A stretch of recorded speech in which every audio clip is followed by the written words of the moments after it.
ലാലേട്ടൻ direct ചെയ്യുന്ന Barroz 3D കാണാനായിട്ട് വനിതയുടെ screen 3 വന്നിരിക്കുകയാണ്. ഇത് അവിടുത്തെ 3D മോഡുലേറ്റർ ആണ്. ഇത് ഓണാക്കി കഴിയുമ്പോൾ ഇങ്ങനെ ഒരു സംഭവം നിങ്ങൾക്ക് കാണാൻ പറ്റും. ബറോസ് 3D ലാലേട്ടൻ സംവിധാനം ചെയ്തിട്ടുള്ള ആദ്യത്തെ സിനിമ കണ്ടിട്ട് വന്നിരിക്കുകയാണ്. അതിനെ കുറച്ച് പോസിറ്റീവ് കാര്യങ്ങൾ എനിക്ക് തോന്നിയത് പറയാം. ഈ സിനിമ PXL ക്യൂബിൻ്റെ എപ്പിക് സ്ക്രീന്, ബിഗ് പിക്സ്, ഇവിടെ എല്ലായിടത്തും ഫുൾ സ്ക്രീനായിരിക്കും. ഞാൻ ഇത്രയും ക്ലാരിറ്റിയുള്ള ഒരു live action 2K 3D footage ഇതുവരെ കണ്ടിട്ടില്ല. അത്രയും ക്ലാരിറ്റി ആയിരുന്നു. ഓൾ താങ്ക്സ് ടു ആറി Alexa mini LF 3D setup. ഈ ഒരു ക്യാമറയിൽ 3D സെറ്റപ്പിൽ പ്രോപ്പറായിട്ട് 3D ഷൂട്ട് ചെയ്തേക്കുന്നതുകൊണ്ട് ഒരു രക്ഷയില്ലാത്ത 3D ഡെപ്തും ക്ലാരിറ്റി ആയിരുന്നു. ഇത്രയും ഡെപ്തിൽ കുട്ടിച്ചാത്തന് ശേഷം ലൈവ് ആക്ഷനിൽ ഞാൻ ഇപ്പോഴാണ് ഇത്രയും ഡെപ്തിലൊരു 3D കാണുന്നത്. അവതാർ നിങ്ങൾക്ക് അറിയാമെന്ന് വിചാരിക്കുന്നു, മോഷൻ ക്യാപ്ചർ പരിപാടിയാണ്. ഞാൻ ഈ അടുത്ത് കണ്ട ഡെസ്പെക്കബിൾ മീ ഫോർ ആനിമേഷനാണ്. അപ്പോൾ ലൈവ് ആക്ഷൻ സിനിമയിൽ ഇമാതിരി ഡെപ്തിൽ ഒരു 3D സിനിമ ഇപ്പോഴാണ് കാണുക. മാജിക് ഞാൻ കണ്ടിട്ടുണ്ട്. അതിലും ഡെപ്ത് ഈ സിനിമ എനിക്ക് ഫീൽ ചെയ്തു. ഒരു രക്ഷ ഉണ്ടായിരുന്നില്ല, വേറെ ലെവൽ. പിന്നെ കോസ്റ്റ്യൂം ഡിസൈനും സൗണ്ട് ഡിപ്പാർട്ട്മെൻറ്റും, സൗണ്ട് മിക്സിങ്, സൗണ്ട് ഫുള്ള് ചെയ്തിരിക്കുന്നത് ഒരു രക്ഷ ഉണ്ടായിരുന്നില്ല. സറൗണ്ടൊക്കെ കിടിലം. അറ്റ്മോസാണ് വന്നിരിക്കുന്നതെന്ന് തോന്നുന്നുണ്ട്. മോളിൽ നിന്നൊക്കെ സൗണ്ട് വരുന്നുണ്ടായിരുന്നു. കിടിലം എന്ന് പറഞ്ഞാൽ കിടിലം. പിന്നെ ആർട്ട് ഡിപ്പാർട്ട്മെൻറ്റ്, ആർട്ട് വർക്ക് ചെയ്തിരിക്കുന്നവർ ശരിക്കും അറിഞ്ഞ് പണിയെടുത്തിട്ടുണ്ട്. ഒരു രക്ഷയില്ലാത്ത രീതിയിൽ പണിയെടുത്ത് വെച്ചിട്ടുണ്ട്. പിന്നെ ഇതിനകത്ത് വൂഡു ഡോള്, അതിൻ്റെ ആ ക്യാരക്ടറൈസേഷൻ ആക്ച്വലി നല്ലതായിട്ട് എനിക്ക് ഫീൽ ചെയ്തു. ക്യാരക്ടറൈസേഷൻ മാത്രം. ഇനി പറയാൻ പോകുന്ന കാര്യങ്ങൾ പറയുന്നതിന് മുന്നേ എനിക്കൊരു കാര്യം എടുത്ത് പറയാനുള്ളത്, ഞാൻ ഇതിനെ ഒരു കുട്ടികളെ ചിത്രമായിട്ട് തന്നെയാണ് കൺസിഡർ ചെയ്തിരിക്കുന്നത്. എന്നിട്ടാണ് ഞാൻ ഈ സിനിമ കാണാൻ പോയത്. മൈൻഡ് ഓൾറെഡി പ്രിപ്പയർ ചെയ്തിട്ടാണ് പോയത്. എന്നിട്ട് ഞാൻ പറയാൻ, എനിക്ക് ഈ സിനിമ തീരെ ഇഷ്ടപ്പെട്ടില്ല. കാരണം ഈ സിനിമ 2 മണിക്കൂറിന് താഴെയാണെന്നാണ് ബുക്ക് മൈ ഷോ ലിസ്റ്റ് ചെയ്തിരുന്നത്. പക്ഷേ യഥാർത്ഥത്തിൽ ഈ സിനിമ 9:30 ഷോ തുടങ്ങി 12:15 തീർന്നത്. 2.5 മണിക്കൂറുണ്ട്. എന്നോട് വെച്ച് കഴിഞ്ഞാൽ ഇത് ഭയങ്കര സ്ലോ ആയിട്ടാണ് എനിക്ക് ഫീലായത്. ഇതിലെ ആക്ടിങ് പലയിടങ്ങളിലും പാളിപ്പോയതായിട്ടൊക്കെ എനിക്ക് ഫീലായിട്ടുണ്ട്. ഭയങ്കര സീരിയൽ ലെവലിൽ ഒരു മികച്ച 3D കാണുന്ന ഒരവസ്ഥ. ഞാൻ തുറന്നു പറയാം, എനിക്ക് തോന്നിയതാണ് പറയുന്നത്. തികച്ചും എൻ്റെ പേഴ്സണൽ അഭിപ്രായം മാത്രമാണ്. നിങ്ങൾക്ക് ചിലപ്പോൾ ഗംഭീരമായിട്ടൊക്കെ തോന്നിയേക്കാം, പക്ഷേ എൻ്റെ അഭിപ്രായം മാത്രമാണ് ഞാൻ പറയുന്നത്. എനിക്കിതിലെ ആക്ടിങ് ഒന്നും തീരെ കൺവിൻസിങ് അല്ല. ലാലേട്ടൻ്റെ സൈഡിൽ നിന്ന് പോലും ചില സമയത്ത് എനിക്ക് ഭയങ്കര മോശമായിട്ടൊക്കെ ഫീലായി. ചില സമയത്ത് അടിപൊളിയായിരുന്നു. ഇമോഷണൽ സീൻസ് വരുമ്പോൾ ലാലേട്ടൻ കിടുവാണ്. പക്ഷേ ചില സമയത്ത് ഭയങ്കര ആ ഒരു ക്രിഞ്ച് സാധനമൊക്കെ ഫീൽ ചെയ്യുന്നുണ്ടായിരുന്നു.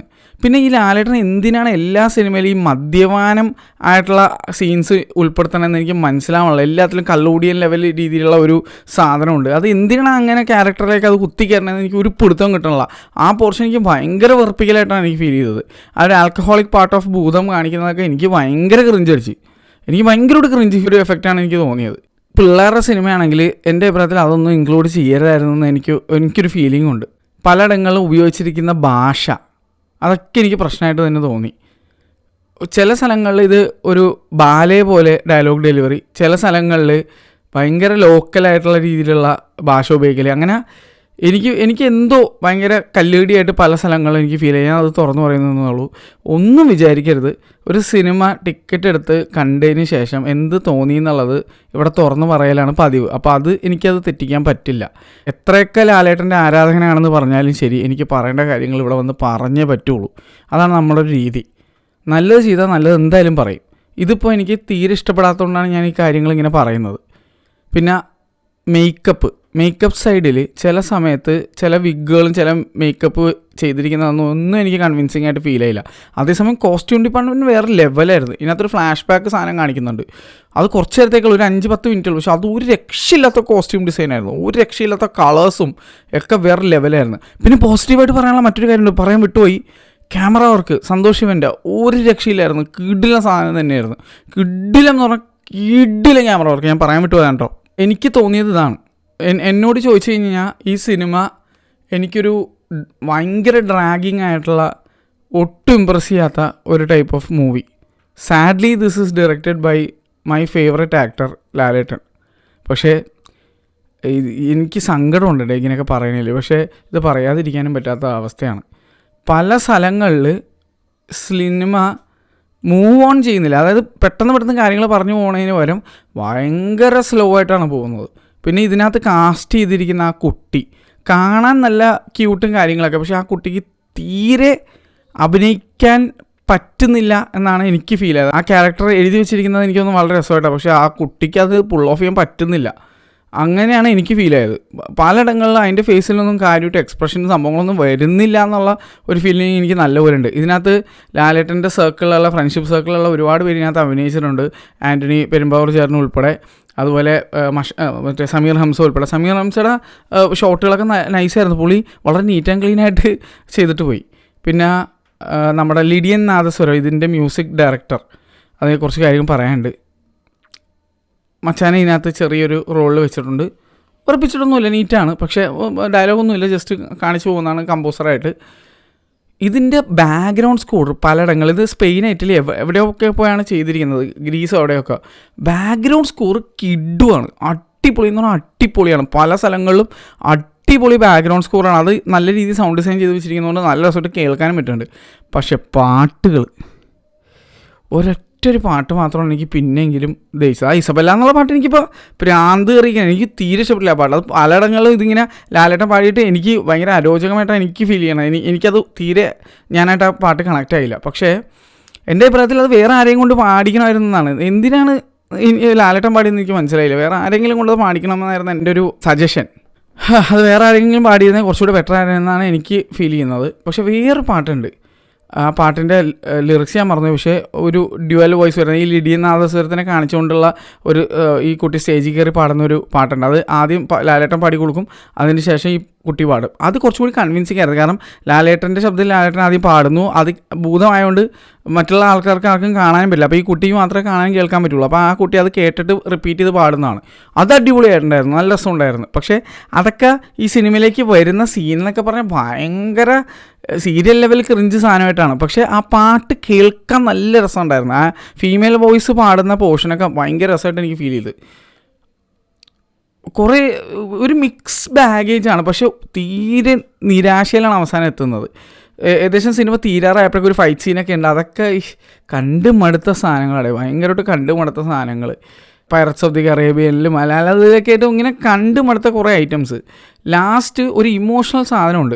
അത്രയും നേരം പടത്തിൽ ഒരു ഇമോഷണൽ കണക്റ്റ് എനിക്ക് കിട്ടണ്ടായിരുന്നില്ല. ഒരു പർട്ടിക്കുലർ ഒരു സീൻ വന്നപ്പോഴേക്കും എനിക്ക് ആ ഇമോഷണൽ കണക്റ്റ് കിട്ടി. അത് ലാലേട്ടൻ്റെ പെർഫോമൻസ് കൊണ്ട് മാത്രം. പക്ഷേ അതും വളരെ ഷോർട്ട് ലിവ്ഡ് ആയിരുന്നു. അത് കഴിഞ്ഞിട്ട് വീണ്ടും ക്രിഞ്ച് ഫസ്റ്റ് എന്ന് പറഞ്ഞ പോലെ കുറേ സാധനങ്ങൾ. എനിക്ക് ഒരു കാര്യം ഉറപ്പാണ്, ഈ സിനിമ OTT വന്നു കഴിയുമ്പോൾ റോസ്റ്റ് ചെയ്യുന്ന പിള്ളേർ എടുത്തിട്ട് ഒടുക്കും ഈ സിനിമേനെ മിക്കവാറും. അതെനിക്ക് തോന്നുന്നുണ്ട്. ഇതിൻ്റെ എഡിറ്റിംഗ് ഒക്കെ ഇഷ്ടം പോലെ സാധനങ്ങൾ വെട്ടി എടുത്ത് കളയാനുള്ള ഉണ്ടായിരുന്നു എനിക്ക് ഫീൽ ചെയ്തത്, ഇഷ്ടം പോലെ. പിന്നെ at the end of the day ലാലേട്ടനായതുകൊണ്ട് ഡയറക്ടറിന് ഒരു ചെറിയ പങ്കുണ്ട് ഇതിങ്ങനെ എനിക്ക് അനുഭവപ്പെട്ടില്ല. അപ്പോൾ എനിക്ക് മൊത്തത്തിൽ ലാലേട്ടനെ കുറ്റം പറയാൻ പറ്റില്ലെങ്കിൽ, ആക്ടർ വേർഷൻ ഓഫ് ലാലേട്ടനെ കുറ്റം പറയാൻ എനിക്ക് പറ്റില്ലെങ്കിലും ഡയറക്ടർ ഓഫ് ദിസ് മൂവി എന്നുള്ള നിലയിൽ ലാലേട്ടൻ ഇത് ഈ സിനിമ കുറച്ചും കൂടി വെട്ടിച്ചുരുക്കണമായിരുന്നതാണ് എൻ്റെ ഒരു അഭിപ്രായം. അത് എൻ്റെ മാത്രം അഭിപ്രായമാണ്. ഞാൻ പറഞ്ഞതെന്ന് വെച്ചാൽ അത് ചെയ്യണമെന്നൊന്നുമല്ല, പക്ഷേ എനിക്കങ്ങനെയാണ് അനുഭവപ്പെട്ടത്. ഈ സിനിമ വെട്ടിച്ചുരുക്കാതെ ഇങ്ങനെ വന്നതിൽ എനിക്ക് നല്ല രീതിയിൽ ബോറടിച്ചു എന്നുള്ളതാണ് ഈ സിനിമ കണ്ടപ്പോൾ. ഇതിനകത്ത് മറ്റൊരു പ്രോബ്ലം എനിക്ക് തോന്നിയത്, വൂഡു എന്നുള്ള ക്യാരക്ടറൈസേഷൻ എനിക്ക് ഇഷ്ടപ്പെട്ടു എന്ന് ഞാൻ നേരത്തെ പറഞ്ഞല്ലോ.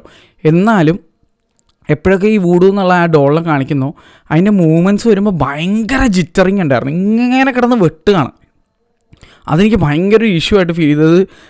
ഫ്രെയിം ഡ്രോപ്പ് എന്നൊക്കെ പറയണ പോലെ, ഗെയിമിലൊക്കെ ഫ്രെയിം ഡ്രോപ്പ് വരുന്ന പോലെ, അതുപോലെ ഒരു ജിറ്ററിങ് എന്നാണ് ആ കറക്റ്റ് വാക്കെന്ന് തോന്നുന്നുണ്ട്. ഭയങ്കരമായിട്ട് ഇങ്ങനെ കിടന്ന് പെടക്കുകയാണ് ആ ഒരു ക്യാരക്ടർ മൂവ് ചെയ്യുമ്പോഴേക്കും.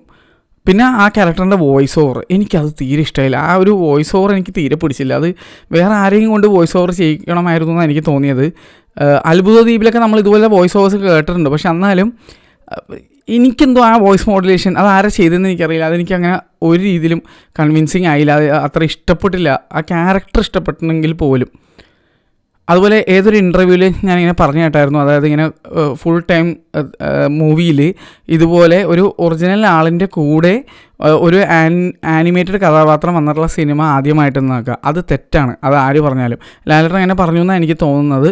അങ്ങനെ ഉണ്ടെങ്കിൽ ലാലേട്ട അതൊരു തെറ്റായ ഒരു കാര്യമാണ്. കാരണം വെച്ചാൽ അറിയുമോയെന്നറിയില്ല, ലാലേട്ടൻ അറിഞ്ഞിരിക്കണം എന്നാണ് എൻ്റെ ഒരു നിഗമനം. കാരണം ലാലേട്ടൻ അറിഞ്ഞില്ലെങ്കിൽ പിന്നെ സ്വന്തം ഇൻഡസ്ട്രിയിൽ ഉണ്ടായിരുന്നൊരു കാര്യം ലാലേട്ടൻ അറിയാതെ പോലും ഞാൻ വിചാരിക്കുന്നത്. ഓ ഫാബി എന്നുള്ളൊരു സിനിമയുണ്ട്. ആ സിനിമയുടെ തുടക്കം തൊട്ട് അവസാനം വരെ കൂടെ ഒരു ആനിമേറ്റഡ് കഥാപാത്രമാണുള്ളത്. അപ്പോൾ ആ സിനിമ കാണാത്തവർക്ക് ഞാൻ ഹൈലി ആ സിനിമ റെക്കമെൻഡ് ചെയ്യുന്നത്, അത് കണ്ടു നോക്കുക. സിനിമയിൽ മൊത്തം നായക കഥാപാത്രത്തിൻ്റെ കൂടെ ഒരു ആനിമേറ്റഡ് കഥാപാത്രം ഒടുക്കത്തെ ഇമോഷണൽ കണക്ട് കിട്ടിയ എന്നാൽ മലയാളത്തിൽ തന്നെ വളരെ അണ്ടർ റേറ്റഡ് ആയിട്ടുള്ള ഒരു സിനിമ കൂടിയാണ് ഓ ഫാബി എന്നുള്ളത്. കണ്ടിട്ടില്ലെങ്കിൽ കണ്ടു നോക്കുക. ഞാൻ ജീവിതത്തിൽ ആദ്യമായിട്ട് തിയേറ്ററിൽ പോയി കണ്ട സിനിമയാണ്. അതുകൊണ്ട് ഞാൻ ആ സിനിമ ഒരിക്കലും മറക്കില്ല. എൻ്റെ അച്ഛനും എന്നെ വളരെ ചെറുപ്പത്തിലേ തന്നെ കൊണ്ടുപോയി കാണിച്ചൊരു സിനിമയായിരുന്നു. സരിതയിലായിരുന്നു ആ സിനിമ, എൻ്റെ ഓർമ്മ ശരിയാണെങ്കിൽ. ഞാൻ ജീവിതത്തിൽ ആദ്യമായിട്ട് ജനിച്ചതിന് ശേഷം കാണാൻ പോയ, ഓർമ്മ വന്നപ്പോൾ കാണാൻ പോയ ഒരു സിനിമ. എന്തായാലും ആ ഒരു ജിറ്ററിങ് എനിക്ക് ഭയങ്കര ഒരു പ്രോബ്ലമായിട്ട് ഫീൽ ചെയ്തു. അത് ഞാനിവിടെ എടുത്ത് പറയുന്നു. പിന്നെ ചില സ്ഥലങ്ങളിൽ CGI വളരെ മോശമായിട്ടൊക്കെ ഫീലായിരുന്നു. ഒരു സീനുണ്ട്, ഈ കുട്ടി പുറകെ ഇങ്ങനെ ഓടി ലാലേട്ടൻ കണ്ടുപിടിക്കാൻ നടക്കുമ്പോഴേക്കും ലാലേട്ടൻ പെട്ടെന്ന് ഇങ്ങനെ പറന്നിങ്ങനെ ഒരു മതലിൻ്റെ മുകളിൽ പോയി നിൽക്കുന്ന രീതിയിലൊരു സാധനം. അത്രയും നേരം CGIക്ക് ഒരു കുഴപ്പമില്ലാത്ത സമയത്ത് ഇത് ഭയങ്കര വെട്ടിയൊട്ടിച്ച ലെവലിൽ വളരെ മോശമായിട്ടുള്ള CGI ഒരു സീൻ വന്നായിരുന്നു. അത് ഭയങ്കര കല്ലുകടിയായിട്ട് എനിക്ക് ഫീൽ ചെയ്തു. അത്രയും മോശമായിരുന്നു. അതെന്തുകൊണ്ട് ആ സീൻ ശ്രദ്ധിച്ചില്ല എന്ന് ഞാൻ പലപ്പോഴും ആലോചിച്ച് പോയി. അതുപോലെ വേറൊരു അവസരത്തിലും വളരെ മോശം ഒരു CGI ഉണ്ടായിരുന്നു. എനിക്കൊന്ന് 2-3 ഇടത്ത് മാത്രം അത്രയും മോശം CGI ഞാൻ കണ്ടുള്ളൂ. ബാക്കി എല്ലായിടത്തും CGI അത്യാവശ്യം നല്ലത് തന്നെയായിരുന്നു. അങ്ങനെ ഒരു 2-3 സീൻ വന്നു പോയതുകൊണ്ടാണ് എനിക്ക് ഈ സിനിമയ്ക്ക് ഗംഭീര CGI ആയിരുന്നു എന്ന് പറയാൻ പറ്റാതെ പോയത്. പിന്നൊരു പ്രോബ്ലം ഞാൻ കണ്ടതെന്ന് വെച്ചാൽ, ഇതൊരു ഫ്ലാറ്റ് റേഷ്യോ സിനിമയാണ്. അതുകൊണ്ട് വനിതയിൽ 2 സൈഡിലും ബ്ലാക്ക് ബാസ് ഉണ്ട്, പില്ലർ ബോക്സിങ് ഉണ്ടായിരുന്നു. എന്നിട്ടും DCPയുടെ പ്രോബ്ലം ആണെന്നറിയില്ല, ക്ലൈമാക്സ് ഫൈറ്റ് സീനിൻ്റെ ടൈമിൽ പെട്ടെന്ന് ഒരു വെട്ടൽ വന്നിട്ട് മുകളിലൊരു ബ്ലാക്ക് ബാർ വന്നു, മുകളിൽ മാത്രം. കണ്ടെയ്നർ ഇഷ്യൂ പോലത്തെ ഒരു സാധനം. പണ്ട് ഞാൻ മൊവാന 3D കാണാൻ വേണ്ടി സ്ക്രീൻ 3 ഫോറം മോളിൽ പോയപ്പോൾ ഉണ്ടായിരുന്ന ടൈപ്പ് ഒരു ഇഷ്യൂ.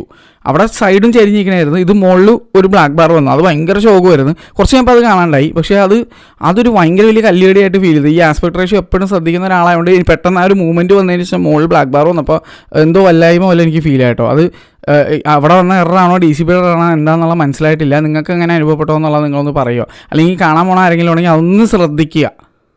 അങ്ങനെ ഒരു സംഭവം നിങ്ങളുടെ തിയേറ്ററിൽ വന്നായിരുന്നോ ഇല്ലയോ എന്നുള്ളത്. ഇന്ന് ക്രിസ്മസാണ്. എല്ലാവർക്കും മെറി ക്രിസ്മസ് വിഷ് ചെയ്യുന്നു.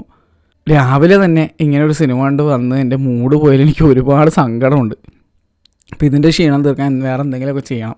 ഞാൻ എന്തായാലും ഫുഡ് ഓർഡർ ചെയ്തിട്ടുണ്ട്. ഇന്ന് വീട്ടിൽ കിച്ചൺ ക്ലോസ്ഡാണ്. എല്ലാവരും ചേർന്നിട്ട് ഫുഡ് കഴിച്ച് ആസ്വദിക്കാമെന്ന് വിചാരിച്ചു. ഇപ്പോൾ ഫുഡ് ഓർഡർ ചെയ്തു. അപ്പോൾ അതങ്ങനെ എല്ലാവർക്കും നല്ലൊരു ക്രിസ്മസ് നേരുന്നു. എന്നെ സംബന്ധിച്ചിട്ട് ഈ സിനിമ വളരെ ബോറിംഗ് ആയിട്ടുള്ള, വളരെ ടയറിങ് ആയിട്ടുള്ള ഒരു എക്സ്പീരിയൻസ് ആയിരുന്നു. 3D മികച്ചതാണ്, ഒന്നും പറയാനില്ല ആ കാര്യത്തിൽ. കിഡിലൻ 3D ആയിരുന്നു.